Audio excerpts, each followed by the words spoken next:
오늘의 말씀 마태복음 14장 1절부터 12절 말씀. 하나님 아버지, 화요일 이 아침도 주의 은혜를 삼함으로 주 앞에 나왔습니다. 이 시간에도 우리 모두에게 말씀을 통해 하나님의 음성을 들려주옵소서. 예수님의 이름으로 기도합니다. 아멘. 할렐루야. 성교회 성도 여러분, 오늘도 하나님의 은혜와 평강이 가득한 하루가 되시기를 축복합니다. 오늘 우리에게 주시는 하나님의 말씀은 마태복음 14장 1절에서 12절 말씀입니다. 오늘 본문은 세례 요한의 죽음을 다루고 있는 본문입니다. 1절과 2절, 그때 분봉왕 헤롯이 예수의 소문을 듣고 그 신하들에게 이르되 이는 세례 요한이라. 그가 죽은 자 가운데서 살아났으니 그러므로 이런 능력이 그 속에서 역사하는도다 하더라. 분봉왕 헤롯은 세상의 권세를 상징적으로 보여주는 자로서 동방박사들을 속여 아기 예수님을 죽이려고 했던 헤롯 대왕의 아들 헤롯 안티파스입니다. 헤롯 대왕은 요셉과 마리아가 아기 예수님을 데리고 예굽으로 피신했던 시기에 죽었고, 그의 세 아들 아켈로, 안티파스, 빌립이 영토를 나누어 통치하게 되었기에 그들을 왕이 아닌 분봉왕이라 부릅니다. 분봉왕 헤롯은 예수님에 대한 소문을 듣고는 자기가 죽인 세례 요한이 살아났다고 말했습니다. 그가 얼마나 세례 요한을 두려워했고 예수님의 존재를 두려워했는지를 알 수 있습니다. 그는 왜 이런 어이없는 판단을 내렸을까요? 세례 요한을 처형한 일이 마음속에 죄의식으로 자리 잡고 있었기 때문입니다. 악행의 기억은 그의 마음을 지배하게 되었습니다. 모든 죄는 지어서는 안 되지만 특별히 악한 줄 알고서도 행하는 것은 더욱 피해야 할 것입니다.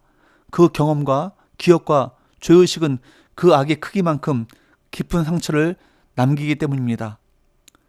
예수님에 대한 헤롯의 두려움과 세례 요한의 죽음은 하나의 죄에서 출발합니다. 그것은 바로 처제였던 헤로디아와 통관한 일입니다. 3절, 전에 헤롯이 그 동생 빌립의 아내 헤로데아의 일로 요한을 잡아 결박하여 옥에 가두었으니, 헤로데아는 새 분봉왕의 조카입니다.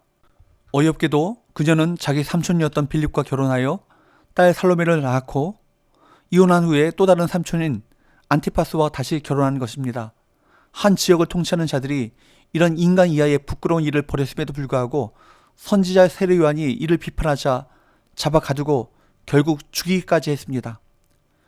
작은 탐욕과 욕망이 죄를 낳고 그것은 점점 더 커져 사망과 멸망을 가져옵니다. 이것이 우리가 어떤 죄라도 멀리해야 하는 이유인 것입니다. 우리는 자신을 합리화시키기 위해 작은 죄는 눈 감고 넘어가는 경향이 있습니다. 하지만 안 됩니다. 아무리 큰 죄라도 그것은 아주 작은 욕망에서 시작하고 그것에서 자란 죄악은 우리가 생각한 것보다 훨씬 빠르게 우리를 잠식합니다. 악은 어떤 모양이라도 버리십시오. 헤롯은 진작 세례 요한을 죽이고 싶어 했습니다. 하지만 사람들의 시선을 의식해 그러지 못했습니다. 5절, 헤롯이 요한을 죽이려 하되 무리가 그를 선자로 여김으로 그들을 두려워하더니, 그가 의식하는 것은 하나님 율법 경건하고 거룩한 것이 아니었습니다. 그는 무엇을 두려워합니까? 사람들의 시선을 두려워했습니다. 결국 다른 상황에서 사람들의 시선 때문에 요한을 죽이게 됩니다. 우리 역시 많은 경우 다른 사람들을 의식하다가 낭패를 겪곤 합니다. 다른 사람들의 시선과 체면에 얽매이지 말고 오직 하나님만을 의식하십시오. 헤로디아는 세례 요한에게 원한을 품고 있었기 때문에 그를 제거할 기회를 엿보고 있었습니다. 마침 헤롯의 생일에 큰 잔치가 벌어졌을 때를 기회로 삼았습니다. 세상의 권세자들은 자기 권세를 자랑하기 위해 거대한 건축물을 짓거나 화려한 잔치를 벌이곤 합니다. 분봉왕 헤롯 역시 자기 생일에 잔치를 벌였습니다. 6절, 마침 헤롯의 생일이 되어 헤로디아의 딸이 연석 가운데서 춤을 추어 헤롯을 기쁘게 하니, 이때 춤을 춘 헤로디아의 딸은 틀림없이 빌립과의 사이에서 낳은 살로메였을 것입니다.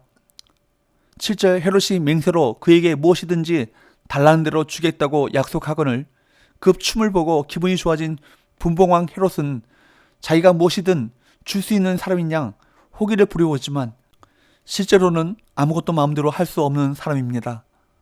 9절, 왕이 근심하나 자기가 맹세한 것과 그 함께 앉은 사람들 때문에 주라 명하고, 그는 세례 요한을 죽이고 싶었지만 사람들이 두려워 그를 죽일 수 없었고 결국 자기 의지가 아니라 자기가 내뱉은 말에 얽매여 다른 사람들의 눈 때문에 세례 요한을 죽입니다.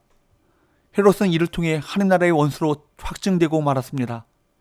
세상의 눈으로 보면 헤롯은 화려한 잔치를 하고 있고 세례 요한은 비참하게 죽은 것만 같습니다. 그러나 세례 요한은 이미 예수님이 그리스도이심을 확인하며 자기 사명이 완수되었음을 알았기 때문에 자기 죽음을 통해 하나님께 영광을 돌릴 수 있었고 천국의 사역을 온전히 예수님께 위탁할 수 있었습니다.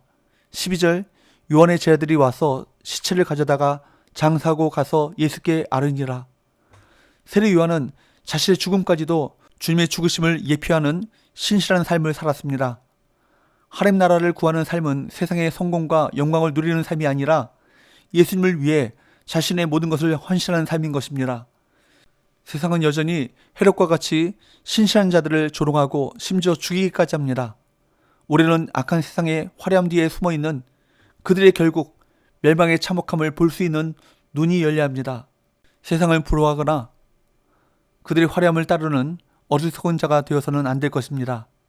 우리는 몸을 죽여도 영혼은 능히 죽이지 못하는 세상의 권세를 두려워하거나 부러워하지 말아야 합니다. 하나님의 권위를 인정하지 않는 세상 권세는 죽음의 권세에 매인 초라하고 제한된 것일 뿐입니다.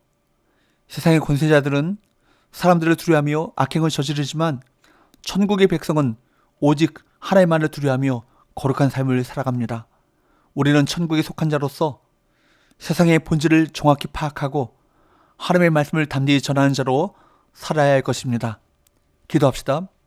하나님 아버지, 우리가 붙잡고 바라보는 하나님 나라 가치는 그 어떤 것과도 바꿀 수 없는 고귀한 것임을 깨닫고 세상에서 겪는 핍박과 조롱, 심지어 주를 따라다가 죽음을 맞이할지라도 우리에게 주어진 사명의 길을 오롯이 걸어가게 하여 주옵소서. 예수님의 거룩하신 이름으로 기도합나이다. 아멘.